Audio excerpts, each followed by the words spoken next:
భవానీ, ఇప్పటికే పరిస్థితి చేదాటిపోయింది.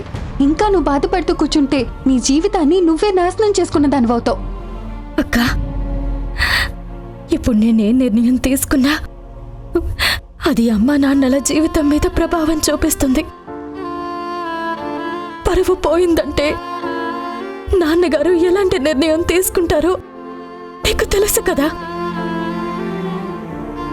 మరి నీ ప్రేమ ఏం కావాలి? ప్రేమ అమ్మా నాన్న ఎవరో తెలియని నాలాంటి ఆడపిల్లకి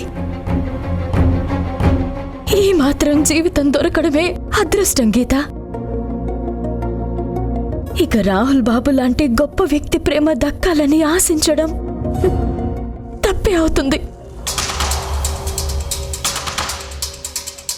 మధుర చెప్పింది కదా గీత, ఇప్పుడు నేను నా ప్రేమ గురించి రాహుల్ బాబుకి చెప్తే ఐశ్వర్యముతో పెళ్లి జరగడం ఆగిపోతుందేమో, కానీ నాకు రాహుల్ బాబుకి పెళ్లి జరగదు. ఎందుకంటే శ్రీనుతో నా పెళ్లి నిశ్చయించేశారు. అతను నా మెడలో తాళి కట్టాడు. దాన్ని ఎవ్వరూ ఆపలేరు. ఆ సీనుగాడు ఈ మెడలో తాళి కట్టడం అనేది పచ్చి అబద్ధం భవానీ. అవును భవానీ, నువ్వు అంజనంలో చూసింది నమ్మి సీనుతో పెళ్లికి సిద్ధపడ్డావు. కానీ ఆ సీను ఏదో నాటకం ఆడుతున్నాడు అనిపిస్తోంది. చూడు భవానీ, ఇప్పుడు నువ్వు ప్రేమించిన సంగతి రాహుల్ బాబుకి చెప్పాలి. నువ్వు చెప్పావంటే రాహుల్ బాబు ఈ పెళ్లి ఆపుతాడు. అటు సీనుతో నీ పెళ్లి ఆగిపోతుంది. అవును భవానీ, అమ్మా నాన్నలకి ఆ తర్వాత ఎలా గొల్ల సర్ది చెప్పుకోవచ్చు. ఆఖరి నిమిషంలో ఉన్నాం. ఇప్పుడు కనుక నువ్వు సరైన నిర్ణయం తీసుకోకపోతే నీ జీవితాన్ని నువ్వే నాశనం చేసుకున్నట్లే. పద భవానీ.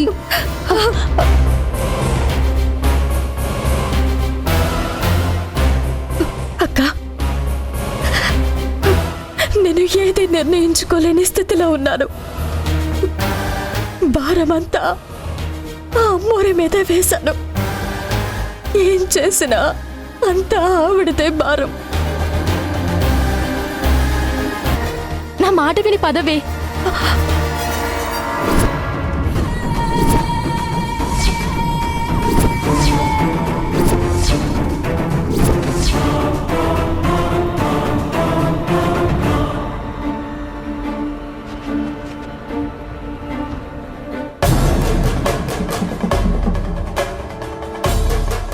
ఏం భవానీ, చీర కట్టుకోవడం అయిపోయిందా? లేదమ్మగారు, కట్టుకుంటాను. నీకు ఒక బహుమతి తెచ్చానమ్మా, అది ఇచ్చిపోదామని వచ్చాను.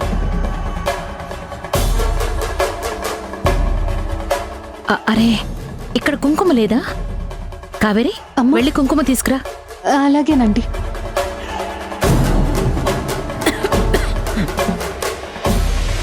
అరే, మంచినీళ్ళు కూడా పెట్టలేదా? ఏం పనులు చేస్తారో ఏంటో. గీత, కాస్త మంచినీళ్ళు తీసుకురా.